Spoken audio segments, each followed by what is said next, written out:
Mini episode 245 of the FDH Lounge is brought to you by Sportsology, delivering unconventional columns and webcasts about sports, TV, music, movies, and more. Follow them on the web at sportsology.info. The FDH Lounge. You'll want to schedule your life around it.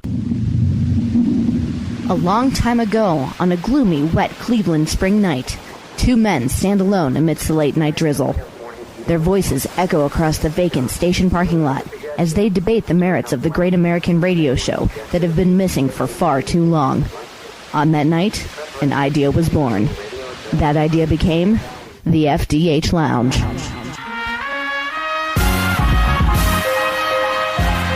Welcome to the FDH Lounge. Hello, everyone. Welcome to FDH Lounge mini episode number 245. Rick Morris and Kyle Ross coming at you today. We've been doing this all season long, taking a look at the NFL week by week. And it's one of my favorite days on the calendar coming up this weekend, not just on the football calendar, on the entire calendar for the year. Championship Sunday. It is a great, great day. Obviously, Super Bowl Sunday is a thing that all the casuals gravitate towards. But if you're hardcore, Championship Sunday is just about as great. I have my own tradition on this one of getting together with friends and watching the game just like for Super Bowl Sunday. So I truly, truly can't wait. I know this is going to be a great day all across America coming up this Sunday. I'm sure it will be for my cohort here, Kyle Ross. Kyle, good to have you back on, buddy. How you doing? Ricky, the pleasure is always mine, and looking forward to, we're coming down the home stretch here. The only bad thing about, reaching championship weekend here is that we're down to the last couple of shows here. It seems like it was just yesterday we started doing this. It kind of bittersweet, but I'm looking forward to the games too. Although I will say, kind of the old proverb is that, the divisional round's the best weekend of the year. I suppose, a lot of TV people say that because there's 2 days worth of games, and it will be tough for Sunday to top last weekend, I think. With some real surprises, different things that maybe we weren't looking for last week, but we have our Final Four, and I'll tell you this. Unlike the last two rounds where I was really banging my head against the wall on some of these games, I had my picks for these conference championship games penciled in about after the third quarter of New England-Houston. I knew exactly what the lines were. I knew exactly who I was taking. I've been ready to do this show basically since Sunday night, although from a professional standpoint, Ricky, I'm kind of glad we waited a couple days because, was I hot on Sunday. I think it would have been akin to you on election night 2008 and some of your behavior, my rants that I was prepared about Atlanta, Seattle. I think so. And if anybody checks out the Five with Smalls podcast, good friend Platinum Smalls, that I've been known to sit on those things. He did an election night thing, and I ranted for about 45 minutes straight at one point this election. So that I can understand that. I can understand those thoughts. And bittersweet for me as well, although, again, it's not like, you and I can always find stuff to yap about. WrestleMania is coming up. I smell a history of backlash coming up somewhere along the way here. You and I will always find a way. We have plenty of things. Oh, sure. Yeah, trust me. I guarantee that next week will not be the last time we converse. More hipster bashing, I'm sure. When we recorded the Pantheon this past weekend, I went on record as saying at one point we were talking about music. I said we were talking about the notion of hit music versus the other stuff because somebody had nominated Tom Cochran's album as that one is the most underappreciated of all time. All anybody ever listens to is Life is a Highway and all the other stuff on there. I said, it's somewhat akin to the Fabulous Thunderbirds back in the 80s. I said, I've always liked Texas blues and that kind of stuff. I said, I liked all their stuff the best that didn't get played. I said, I don't want to sound like a hipster. I don't want to sound like that guy. All the best stuff's the stuff you've never heard of. Whereupon John Adams pipes up and says, that's exactly what you sound like. That's absolutely tremendous. That could be something. I'll tell you what, I've been reading some stuff recently that gave me an idea, so who knows? Who knows? There could be some. There's all. Trust me. You ask me about anything, I've always got an opinion, and believe you me, I still have an opinion on what happens Sunday around 4:30 Eastern time. I think we all do. A time that will live in infamy for yours truly. I texted a few people and said, never in my career, if you can call it that, have I been more upset about the result of a game that I actually won the wager on. I was legitimately upset Seattle didn't win. I mean, really upset. I mean, hot. Right. I mean, I was looking like if I was at the local watering hole, and you know the biggest guy in there might have said "Go Falcons," I might have challenged him right there. It wouldn't have ended well for me, but that was the kind of mood I was in. And I don't generally root. I mean, you know, as of 3 months ago, I had literally zero emotional investment in the Seattle Seahawks, and maybe we should have started there, Ricky, just breaking down the 2 NFC games, and we can do it conference by conference, give our championship game. I think so, sure. Okay. I think so. You know, and in looking at that and looking at the way that it shook out, it's one of these deals where, and again, the fact that, I don't know if you'd call it a backdoor or whatever, that was the only one I hit over the weekend, 1-3, in a ruinous weekend after going 3-1 the previous weekend. Again, the previous weekend, not at all exciting. This weekend, very exciting, albeit with results that were all over the place here. But in that one, again, looking at it, it's really, really, really strange because I've been the guy to stick up for Atlanta all season long and to say that they don't deserve a reputation as chokers. A lot of it has just been where they've looked situationally bad. But I'll be the first to say it. That's one of the only games I've ever seen. And I'm like you, and I watch football sort of like how I watch wrestling. I watch it aesthetically. I like good work rate, so to speak here. You know, so I'm watching it from that perspective. And I don't know that I've ever seen anything here where it looked like in wrestling they would say the better man lost. I mean, Seattle looked like the better team than Atlanta did because clearly in retrospect, you know, you've been banging about time zones all year long. Seattle looked like a team that just couldn't get out of the chute right away. I said if Atlanta wins this game, they win it playing an Atlanta Falcons-type game, and I was basically right because what they were able to do building that lead, they were playing like the Atlanta Falcons they're capable of being. The problem was in the second half they gave it all away. It almost came back to bite them, but it didn't because of Seattle going soft at the wrong time there in the secondary, leaving just enough time left on the clock. I'm going to give the Falcons credit first because they won the game. And, you know, I think part of me was so irritated because I had so many great jokes saved up for you because it was so Atlanta the way it looked like they were going to lose the game. You know, every negative thing that had been written about the Atlanta Falcons was about ready to come true in just one horrific half for them.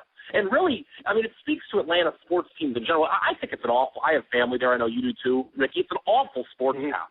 It's just an awful sports town. But I'm going to give them credit. They won the game. Look, it was the most points the Seahawks had allowed in any game this season. And I know that sometimes you and there can be other listeners who get real frustrated when I say something like this, but I'm just going to bottom line it for you. If those teams play 10 times, or if they play like a series like they do in the other sports, Seattle's winning the series.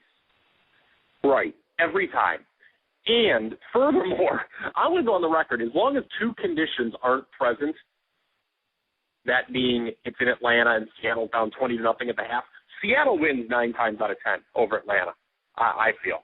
I mean, the second half was so lopsided. I've really bought into this Russell Wilson. I know, you know, in our final podcast here, we're going to kind of, in addition to giving our Super Bowl pick, we're going to take a look at whether we're buying or selling some of these teams moving forward and how they measured up against our preseason expectations.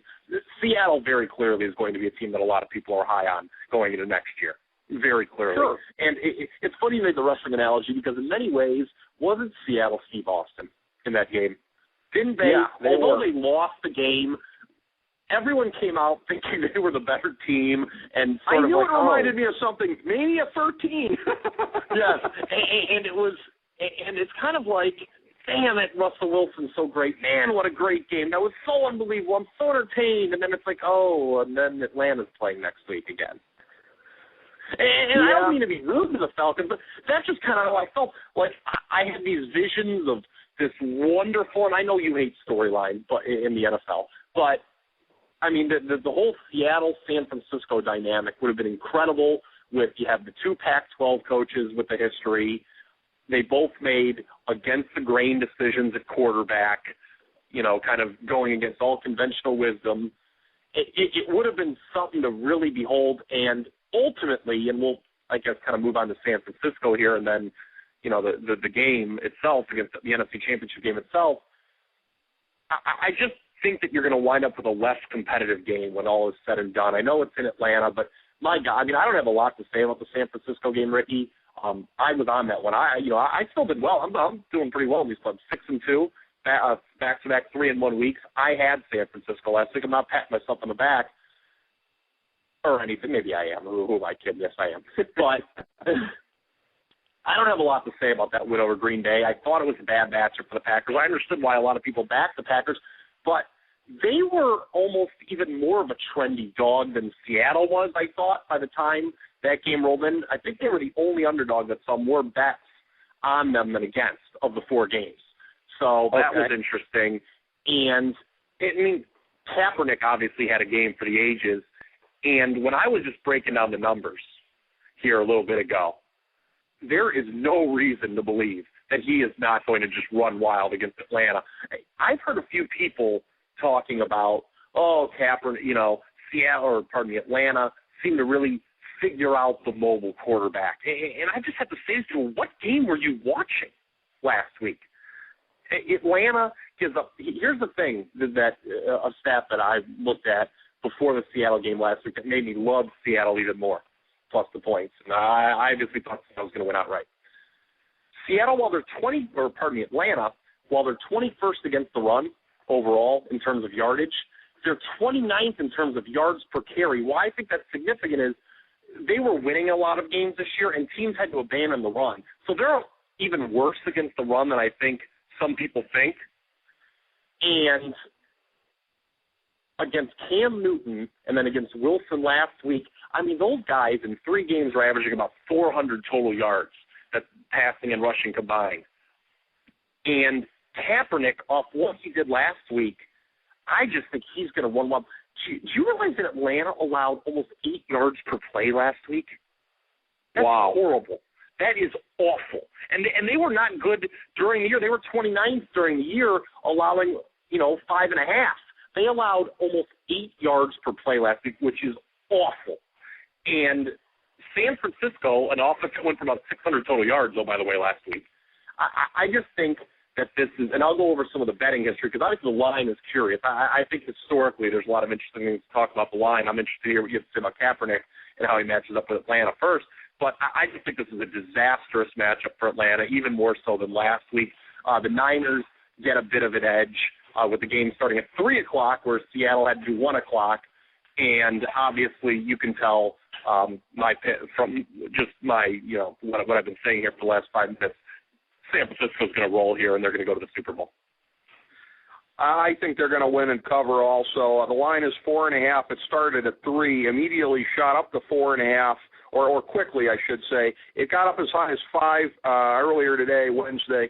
It bounced back down to 4.5. Couple things about this, and I agree with pretty much everything you're saying right there. Again, Atlanta, how they come out of this, and immediately after the game, how does it feel to be vindicated? That was the whole post-game rap here. Again, they really didn't deserve that. That's a thing. Again, they got a little luck at the end there. Ryan made some good throws. There were some good completions. Yes, he did. But you talk about doing the bare minimum in the second half after what was a great first half, but a first half where, again, Seattle, pretty much coming out sluggish, lethargic, and everything because of the time zone issue. Now, that's very interesting about 3 o'clock versus 1 o'clock. What I'm wondering, Kyle, is to a certain extent, do they even bother? Do they treat it like it's a 1-hour time difference? Do they do a minimum as far as changing watches and everything like that? I wonder, because you have the opportunity, as you point out here, to really treat it like it's just the next time zone over if you so choose. And I could see Harbaugh doing that. Yeah, and he's done some crazy things in the past. Obviously, for those early start times, we talked about that, and maybe Seattle should have done something. I don't think the travel really mattered for Seattle. I want to approach. There's a couple things too. I guess going back to that game, at the time there's a million things I wanted to go off about. One of with the first half, obviously, Seattle just had some questionable decisions, but obviously they had the 2 times in the red zone. The first, they went for it on 4th. They didn't have Lynch in the game. That was bad.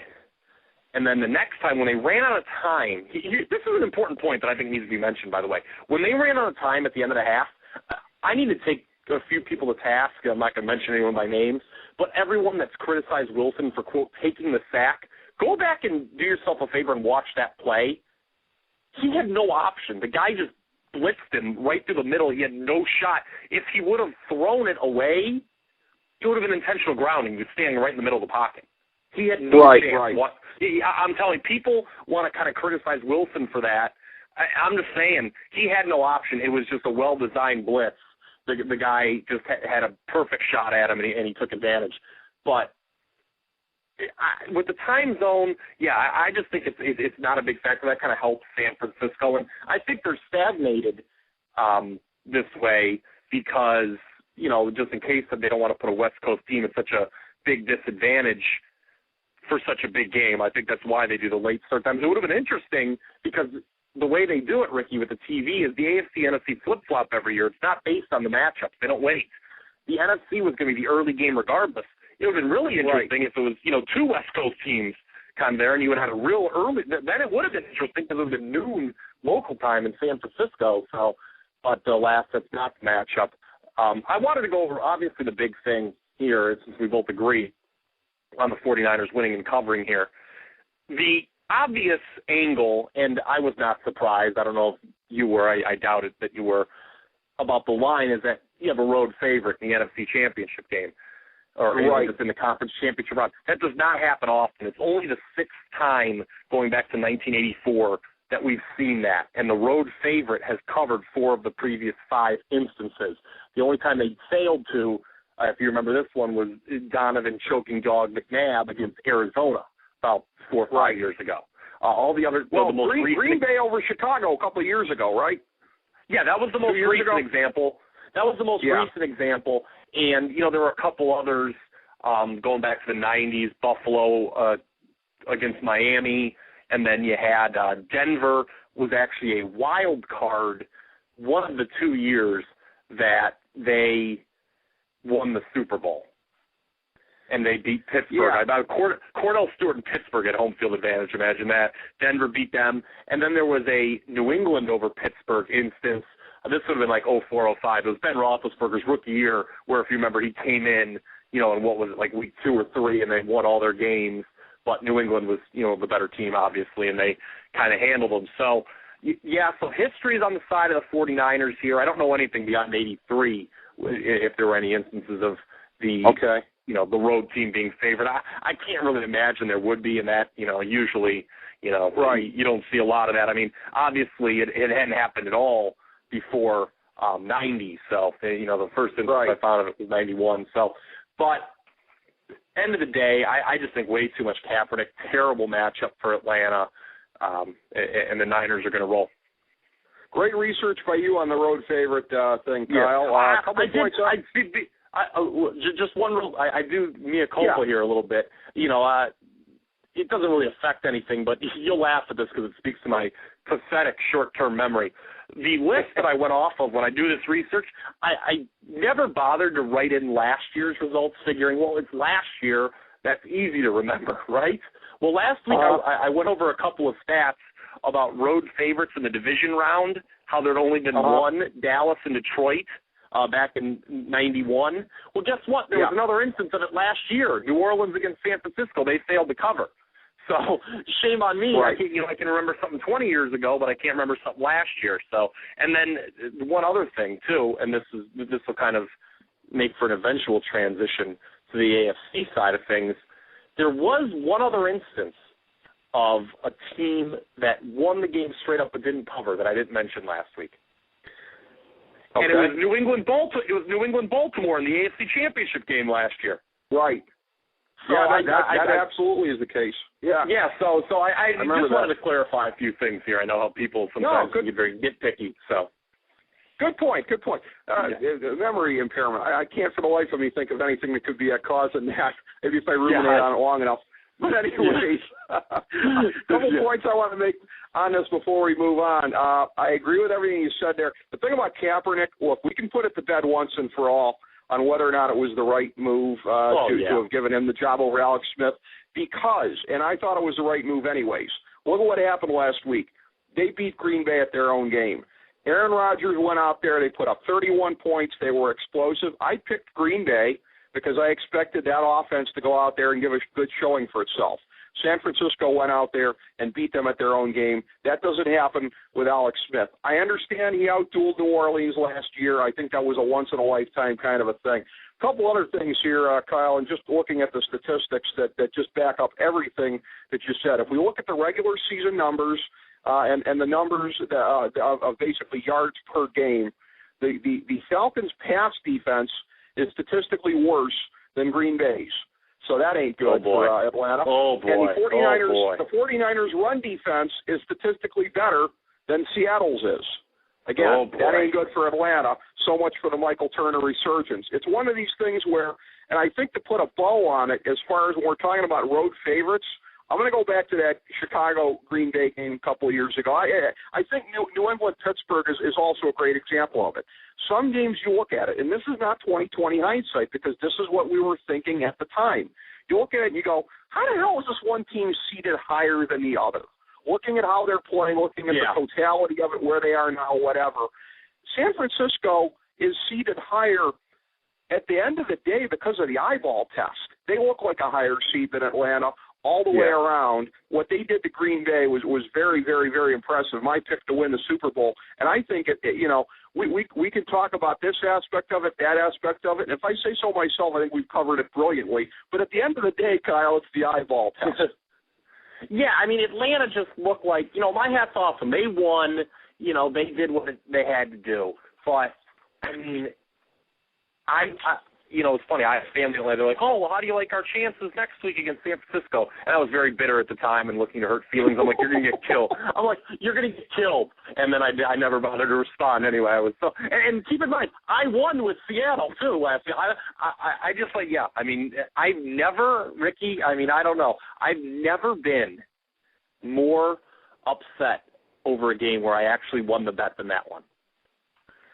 I truly understand that. Yeah, I've really become a believer in this Russell Wilson, by the way. That's a different podcast for a different day. But, man, is he good. He was unbelievable.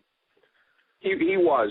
And I happen to remember subsequently you mentioning to me weeks ago about being able to get Atlanta at 20-1 to win the Super Bowl right before they went on that. Seattle. It was Seattle. And what was funny is their odds had plummeted down. They were you couldn't get them 20-1 to win the Super Bowl anywhere last week. So that was kind of part of it, obviously. That I was looking to do, and I just kind of wanted to be a little smarter than everyone else and pick Seattle. You came very close. Yeah, it would have been really interesting. I don't know if. In hindsight, I don't know if I would pick them to beat San Francisco this week in San Francisco. Even after, it would have been tough. It would have been tough. I'll tell you what, the line would be. It's interesting that the Niners are a 4.5-point road favorite in this game. They probably would only been around 3.5 at home against Seattle.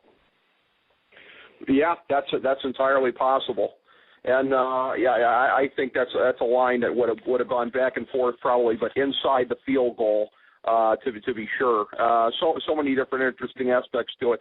And again, we were expecting this all along on the AFC side. You referenced that it's going to be a rematch of last year's AFC Championship game. What we were certain, all of us, we were going to see was New England at Denver, yet another Brady Manning postseason matchup here. Who's to say, but maybe we've seen the last of those. We were so sure that we were going to get one this year. Yeah. It always takes the Stars being in alignment at this stage of their career. New England is laying 9.5 at home. They're laying 9. They opened at 9.5. It ends up being a rematch from last year, the first such rematch, I believe, the first one in the same facility since the Pittsburgh-Houston tilts back in January of 78 and January of 79. But again, there was another. I'm surprised. There's been another AFC title game rematch since then. It wasn't at the same, but the venue flip-flop, but I'm shocked that this is escaping you, unless if you're saving it. I'm not. You know what? It's one of these things where it's in my head, and I looked at everything this week, but it's not in my head at the moment. So it's Denver, Cleveland. Was it? Oh, Denver, Cleveland.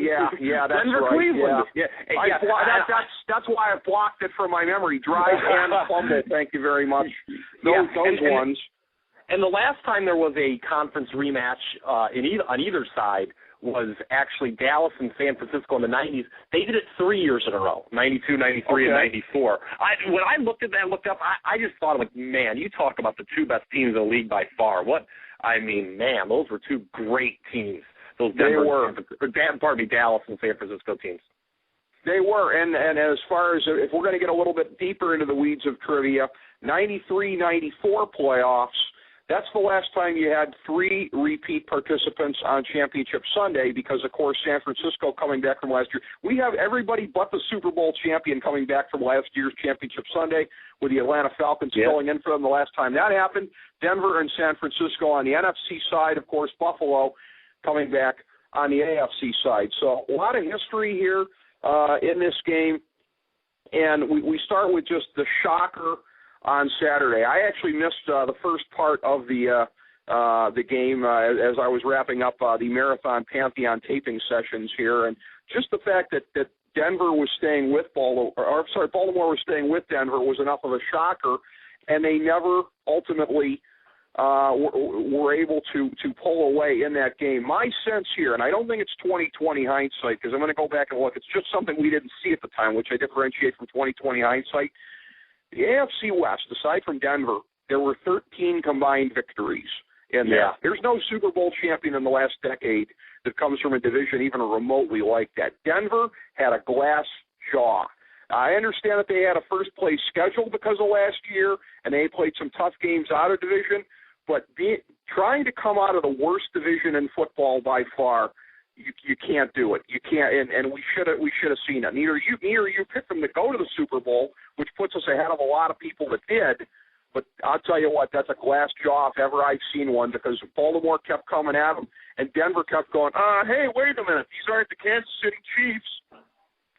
Yeah, it's funny. There's little to be said about the New England-Houston game. I think that game just pretty much, I know that it looked for a second that you'd get your backdoor cover on Houston, and I certainly was sweating it. I thought a lot of people were, but ultimately that game went exactly how I thought. New England just much better than Houston. But with Baltimore, clearly Bill Belichick was concerned with that. Bill Belichick was concerned with getting the cover for whatever reason, kicking that cheap late field goal. Yes, he was. Yeah, I saw Belichick doing it for the alumni tweet during the game when I was following Twitter. Yes. But with the Baltimore-Denver game, and that was the one I got wrong, but if you remember, you asked me at the end of the show last week, who do you give the bigger punch or chance to, Baltimore or Houston? And I said definitely Baltimore. And it's not because I looked upon Baltimore that favorably. It's because all year you and I were more down. You and I got fooled because we were more down on Denver than everybody all year. Yep. All year. Like, I kind of elevated them late when I was like, well, they are the hottest team and they are the number 1 seed now and all this, and they've got the great record. So, yeah, they've got to be a top 4 team. I had them 4th going into the playoffs. That's probably lower than a lot of people did. I just didn't look that favorably on Baltimore. And you can talk all day how Denver should have won that game. I mean, that was a horrific gas. I could not. When Flacco let the ball loose, and it's funny to watch on TV because you don't really know, what exactly where the receiver's at when he launches the ball, but the camera moves kind of quick. And the camera went, I was like, oh, my God, the receiver's open. And then it happened. And I just looked over at my buddy that I'm watching him with. I'm like, are you kidding? Did that just happen? I mean, it was all-time gas by Denver. Yeah. But, Denver had 2 returns in that game. Baltimore had non-offensive TD, too. The only thing that really, really shocked me is just how high-scoring that game was. But it's interesting. If you rewind to last year at this time, I picked Baltimore plus the points. This is actually what reminded me that I missed this one last week as far as, dogs that covered but didn't win the game outright, of which Baltimore was in that group last year. Some say they probably should have beaten New England outright that day. If you remember, drop touchdown pass, missed kick by Cundiff. I don't think Baltimore's going to win this game by any means, but this just seems like too many points, Ricky, and I'm grabbing the number with Baltimore here. It just seems like maybe I don't know if it's a Lewis thing, I don't know what. It seems like they got enough of lady luck on their shoulders, and these games are always close between New England and Baltimore. Baltimore got them in the regular season. They beat them by 1. I didn't think that field goal was that controversial. I thought it was clearly good. I didn't know what everyone else was talking about. But I just think this is too many points for a game like this. Even at home, even as good as New England looks, even as many points as they put on the board, even as much as Baltimore typically stinks on the road, even as much as I didn't like Baltimore all regular season long, I just think it's too many points. I mean, we learned it last week. I mean, New England's going to win this game, but they will not cover it. Well, and it's interesting because, again, you and I pretty much avoid as much as possible revealing where the other one is coming from ahead of time so as to deal with this with spontaneity. We both think that works best. As it happens, I'm agreeing with you again. I think Baltimore is going to cover. My only concern in this, I don't think they're going to win the game, although, again, New England vulnerable through the air. So there is that. I mean, and this could be a real shootout. Flacco's been on a tear lately, albeit the one thing about that 52.6 completion percentage in the playoffs. He's going to have to do better than that against New England. But the only thing that concerns me is, should this be regarded as at least a borderline why ask why line? When you look at Baltimore and all of this, team of destiny, hokum, and all of this kind of stuff, for the line to be this big, I understand New England just has incredible respect out there. They're at home. I understand all of that. But based on Baltimore having gone in and knocked off one of the two perceived gargantuans in the AFC, the fact that it's a 9-point line, I wonder if they're not trying to tell us something. Are you and I disregarding some kind of message out there by grabbing the points?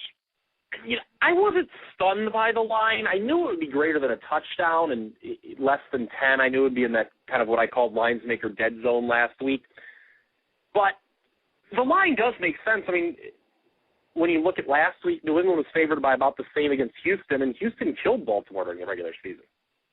Mm-hmm. So, I mean, odds makers typically aren't going to put a ton of stock in just one win and drop this line by a field goal just because they beat Denver.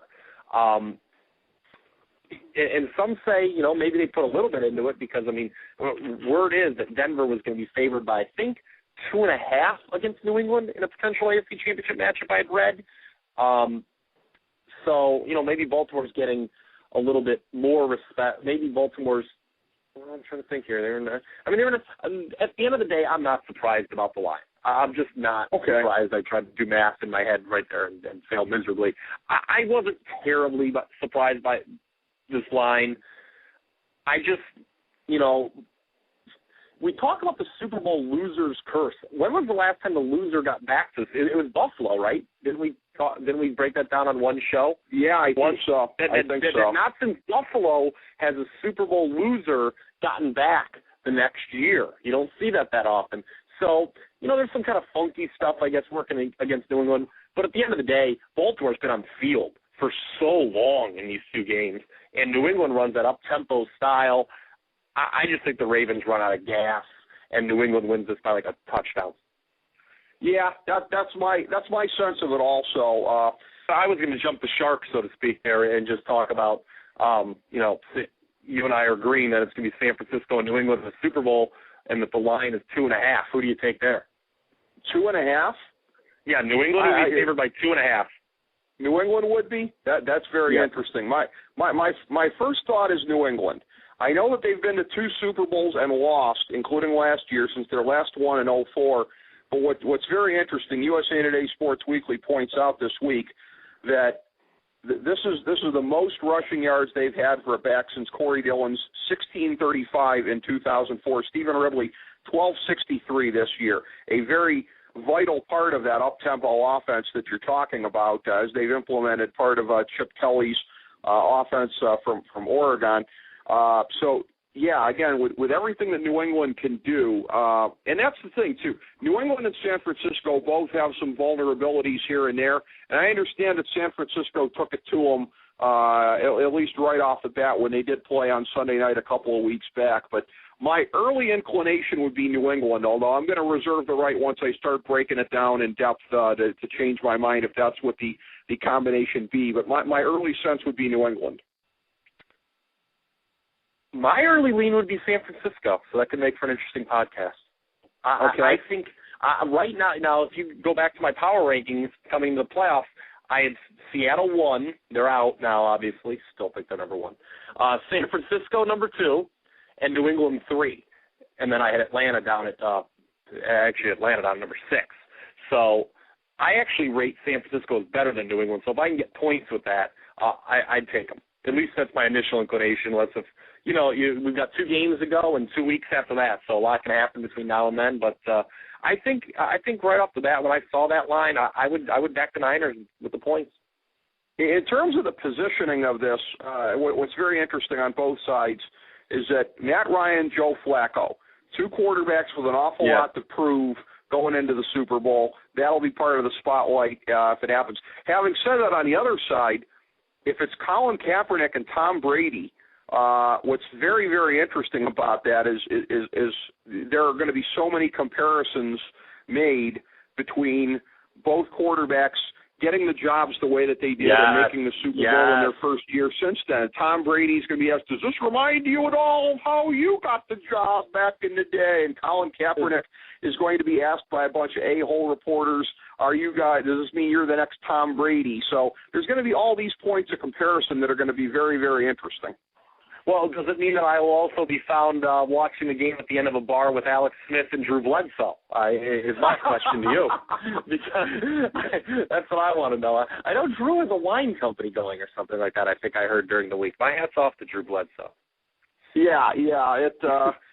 Glad he's succeeding at that level, if not as a Super Bowl quarterback. But, there are a lot of different aspects. And then another thing, too, and this is where I like to get into just these kind of odd areas of this. We never, until 2 years ago, Green Bay, Pittsburgh, a matchup of teams of the decade afterwards. Like, I know that, like, Dallas and Pittsburgh had played a few times, but not when Dallas had been established as the team of the 90s, so to speak. That was the first after-the-fact battle of teams of the decade.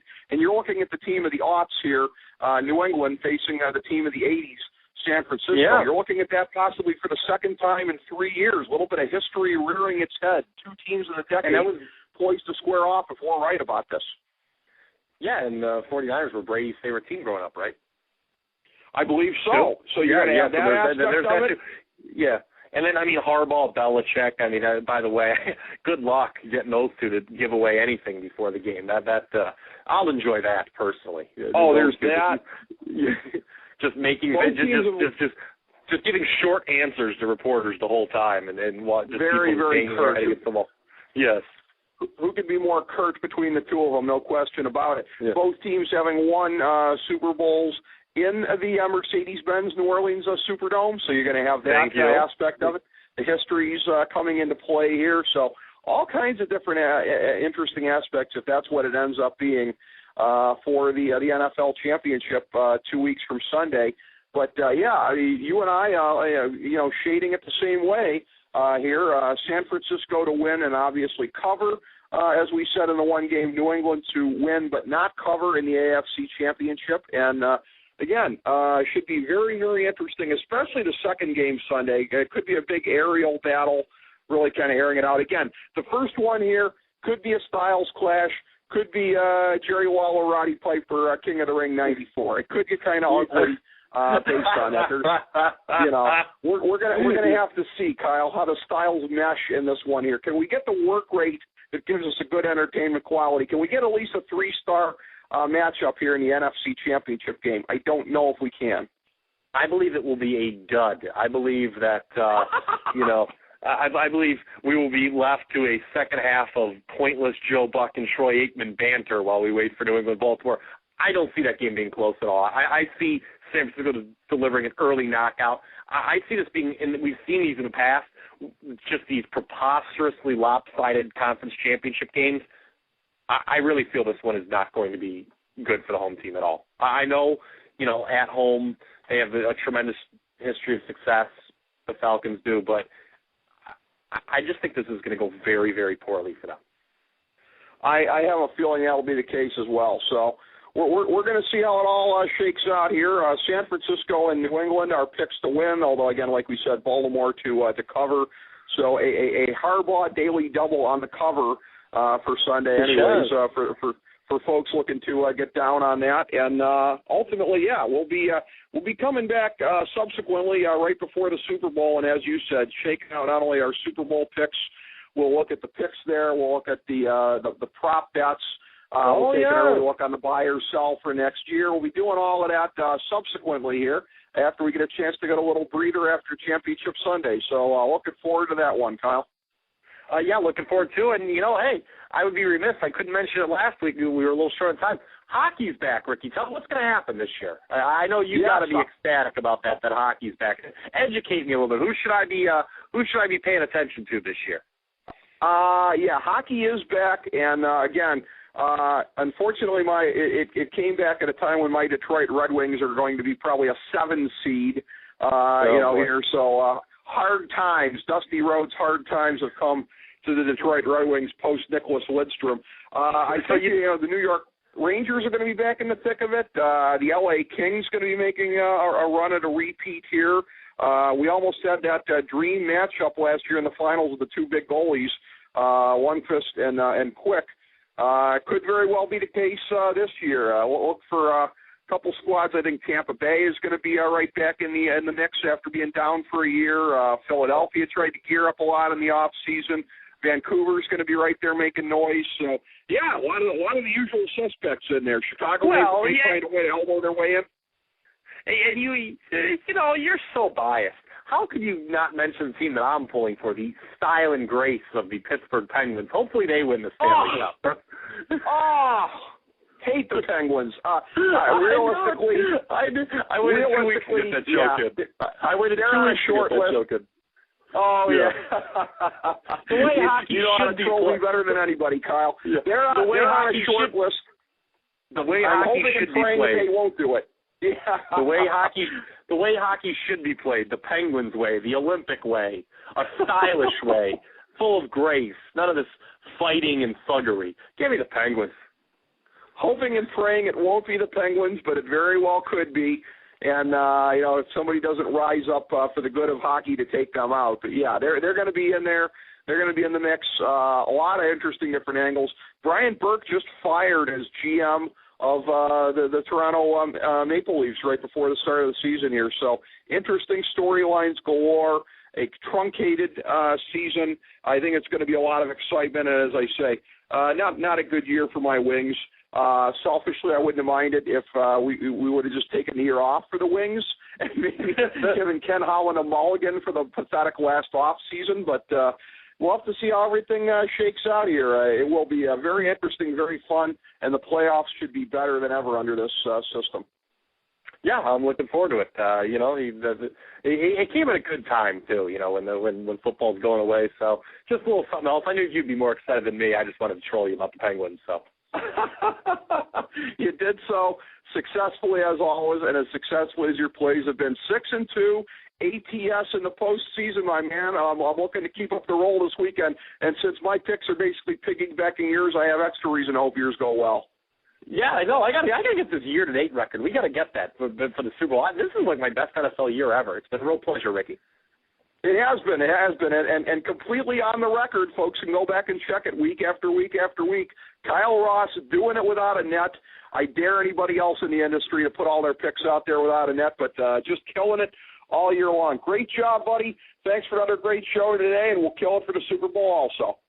Looking forward to it, Ricky. As we bring the show to a close, we would like to extend our deepest gratitude to NBC, CBS, ABC, Fox, all Clear Channel affiliates, TNT, TBS, USA, UPN, Deadspin.com, YouTube.com, YTMND.com, MySpace.com, various blogs, Fox News, CNN, CNBC, MSNBC, IamBoard.com, Billboard.com, Google.com, ESPN, ESPN2, ESPN News, ESPN Classic, NBA TV, NFL Network, Sports Time Ohio, Athlon Magazine, Comedy Central, Cartoon Network, The Boomerang Channel, QVC, BET, The Spice Channel, Steno Notebooks, Manwich, Papermate Office Supplies, waitresses, strippers, bartenders, garbage men, janitors, microwave popcorn, the writers of The Office, Scrubs, Entourage, My Name is Earl, Oz, Metalocalypse and the Boondocks, Aquafina, and the Periodic Table of Elements.